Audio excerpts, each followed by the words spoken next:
Assalamualaikum warahmatullahi wabarakatuh.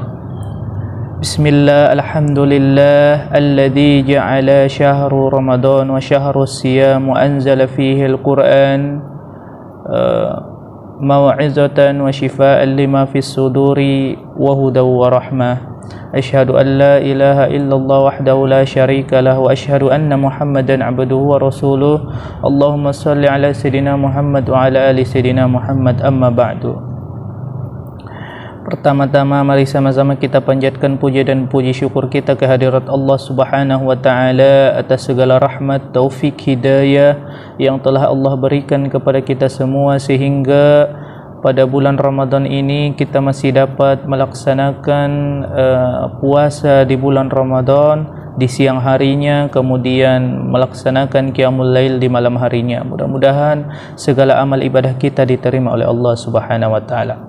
Tak lupa juga salawat serta salam semoga tetap tercurah limpahkan kepada junjungan kita, kepada nabi kita, kepada baginda kita, sebagai penyejuk di kala panas, sebagai penghangat di kala dingin, sebagai penerang di kala gelap, yakni Nabiuna Muhammad sallallahu alaihi wasallam. Allahumma salli ala sayidina Muhammad wa ala ali sayidina Muhammad.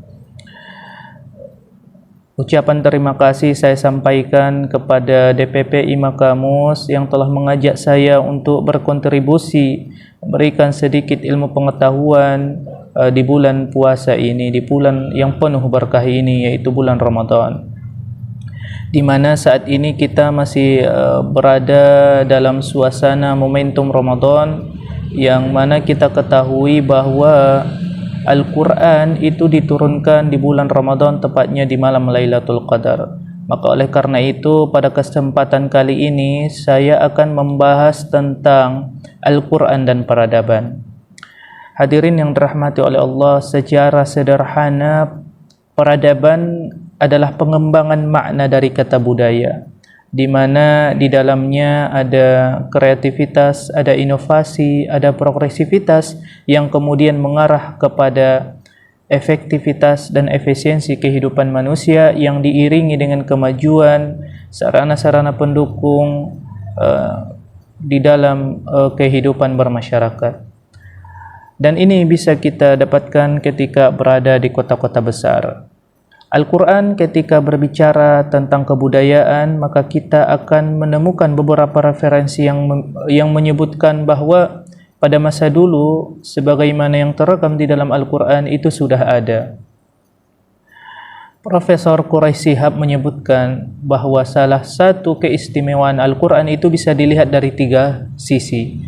Yang pertama kebahasaan, yang kedua nilai-nilai penyebutan sejarah ataupun peristiwa di masa lalu di dalamnya, kemudian yang ketiga syarat-syarat ilmu pengetahuan, kemajuan ilmu pengetahuan, serta prediksi di masa yang akan datang. Jadi Al-Quran itu telah berbicara tentang peristiwa kehidupan di masa lalu. Di antaranya ketika Al-Quran berbicara tentang kisah Nabi Saleh alaihissalam dan Nabi Hud alaihissalam, sebagaimana yang tergambar di dalam surah Al-Fajr ayat 6-9, Allah berfirman, A'udzu billahi minasyaitonir rajim, bismillahirrahmanirrahim, alam tara kaifa fa'ala rabbuka bi'ad. Apakah engkau tidak melihat, apakah engkau tidak mengetahui bagaimana Allah itu berbuat terhadap kaum Ad? Iram dzatil imad, yang memiliki kemajuan pada masa itu di eranya yang sungguh maha luar biasa, di mana mereka telah berhasil dan telah sukses membangun bangunan yang begitu tinggi lagi mewah. Ya, kalau bangunan sekarang itu lebih mewah lagi kalau kita lihat, tetapi kita dapat mengukur setiap kemajuan itu adalah sesuai dengan kemajuan ataupun sesuai dengan zamannya. Sehingga kaum Ad yang telah berhasil membangun bangunan yang begitu tinggi dan mewah pada saat itu sudah bisa dikatakan adalah sesuatu kemajuan yang sangat luar biasa. Bahkan kemudian disebutkan allati lam yukhlaq mislaha fil bilad, ya, apa yang telah berhasil dibangun oleh kaum 'Ad pada saat itu belum pernah dibangun di tempat-tempat lainnya. Wa thamudal ladzina jabus sakhra bil wad. Ya, begitu juga dengan kaum Tsamud yang telah berhasil membangun bangunan yang begitu tinggi dan mewah dengan cara mengukir, ya, dengan cara mengukir dan memahat lembah-lembah yang ada untuk dijadikan sebagai tempat tinggal mereka, sebagai hotel mereka, sebagai penginapan mereka, dan juga sebagai simbol-simbol kemajuan yang telah dicapai oleh kaum Tsamud pada saat itu. Demikian pula wa Fir'auna dzil autad. Begitu juga dengan Fir'aun yang juga berhasil membangun bangunan yang tancapannya ke dalam bumi begitu kuat, sehingga dilanggengkan oleh saat ini kita bisa lihat misalnya, ya, piramida yang ada di Mesir yang sampai saat ini menunjukkan kebesaran yang dicapai pada masa dahulu. Namun hadirin yang dirahmati Allah, namun kemajuan yang telah dicapai oleh bangsa dahulu itu senantiasa mereka dustakan, ya, mereka ingkari dengan cara tidak beriman kepada Allah Subhanahu wa taala.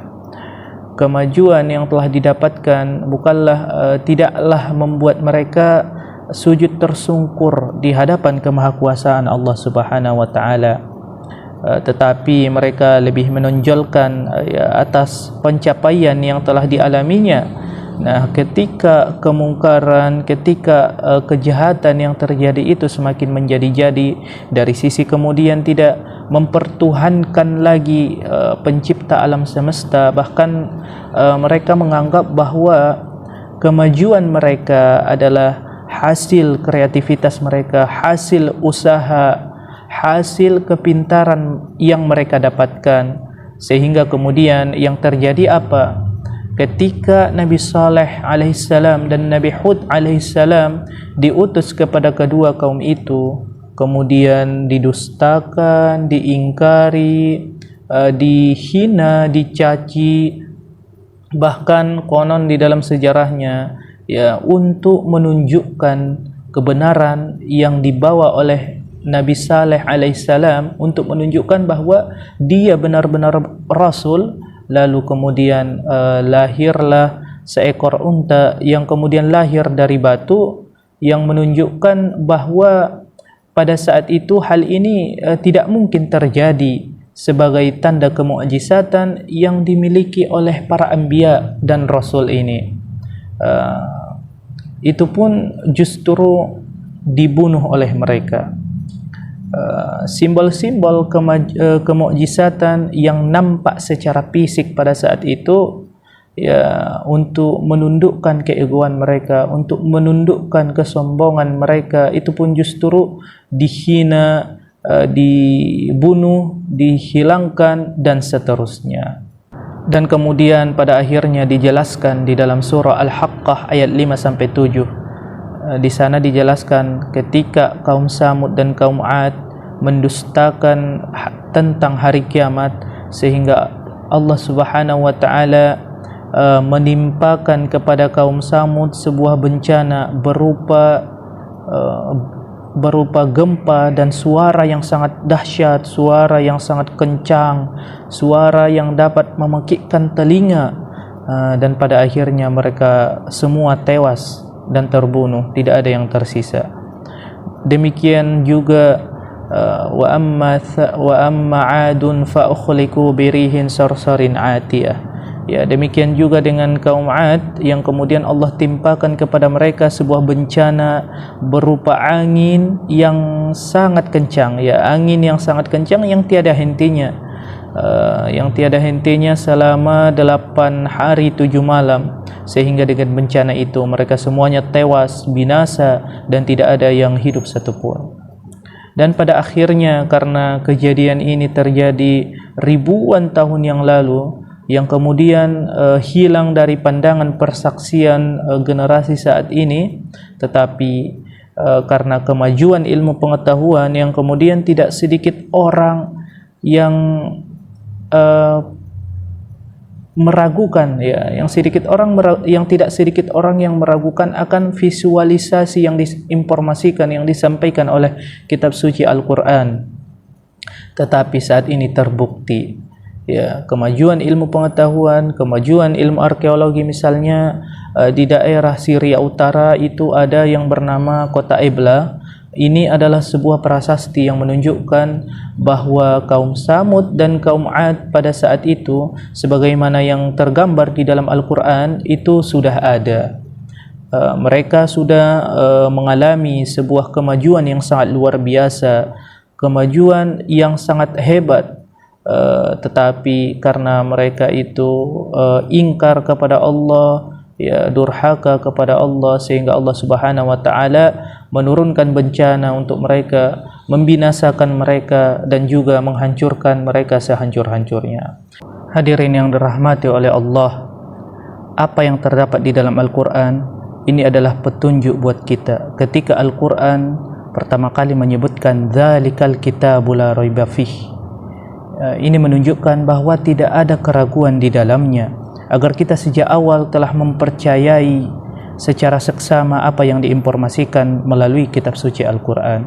Ketika Al-Quran ketika Al-Quran menyebutkan bahwa ia adalah sebagai petunjuk dan pedoman di dalam kehidupan ini, maka poinnya adalah bahwa apa yang terjadi di dalam pentas kehidupan ini menunjukkan betapa banyaknya generasi-generasi yang bisa saja membuat keonaran dan juga membuat kesulitan-kesulitan di dalam kehidupan mereka, dan mereka tidak mendapatkan hidayah dan tidak mendapatkan hal-hal yang membuat maslahat di dalam kehidupan mereka. Ketika Al-Quran menyebutkan bahwa ia adalah sebagai penyembuh di dalam kesembuhan, maka mungkin yang disasar adalah kesembuhan secara fisikal, tetapi secara umum bahwa Al-Quran hadir di dalam kehidupan kita untuk menyembuhkan penyakit-penyakit sosial yang bisa jadi menyasar kepada komunitas masyarakat yang seringkali berbuat kesalahan di dalam kehidupan ini. Hadirin yang dirahmati oleh Allah, maka ini adalah anugerah dari Allah. Ini adalah hal yang sangat luar biasa yang diberikan Allah kepada kita, karunia yang sangat luar biasa yang diberikan oleh Allah kepada kita dengan hadirnya Al-Quran sebagai petunjuk, sebagai pedoman, sebagai tempat di mana kita merujuk ketika menemukan kesulitan-kesulitan di dalam kehidupan ini. Dan teringat dengan apa yang disampaikan oleh Maulana Jalaluddin Ar-Rumi. Apa kata beliau? Ketika membaca Al-Quran dengan mata kepala, maka yang akan nampak adalah kata, huruf dan kertas. Akan tetapi ketika membaca Al-Quran mengiringinya dengan akal dan pikiran, maka kita akan menemukan berbagai inspirasi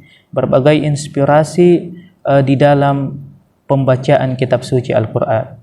Ini mungkin salah satu asbab kenapa orang-orang non-Islam, orang-orang di luar Islam yang kemudian masuk memeluk agama Islam. Apalagi kita yang sejak awal telah memeluk agama Islam, justru kitalah yang lebih mendapatkan manfaat-manfaat di dalam pembacaan kitab suci Al-Quran.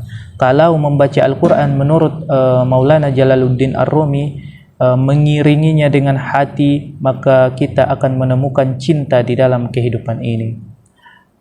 Kalaulah membaca, memahami, menelah Al-Quran ya dengan mengikut sertakan seluruh aspek kejiwaan kita, ya, maka seolah-olah kita ketika membaca, memahami, menelah Al-Quran seolah-olah Allah itu hadir di dalam kehidupan kita. Inilah yang senantiasa sejak awal ayat pertama diturunkan kepada baginda Nabi besar Muhammad sallallahu alaihi wasallam. Iqra, bacalah. Bukan hanya sekedar membaca, ya, tapi baca dengan pikiran, baca dengan hati, baca dengan akal, baca dengan sepenuh jiwa kita, agar kita dapat berdialog dengan kehidupan ini di bawah ruhiyah Allah Subhanahu wa taala, sehingga kita mendapatkan ketenangan, kemudahan, kesejukan di dalam menjalani kehidupan sehari-hari. Apalagi di bulan suci Ramadan ini, pengendalian diri, dunia dan akhirat insya-Allah sama-sama kita dapatkan. Mungkin ini saja yang dapat saya sampaikan, kurang lebihnya saya mohon maaf. Wassalamualaikum warahmatullahi wabarakatuh.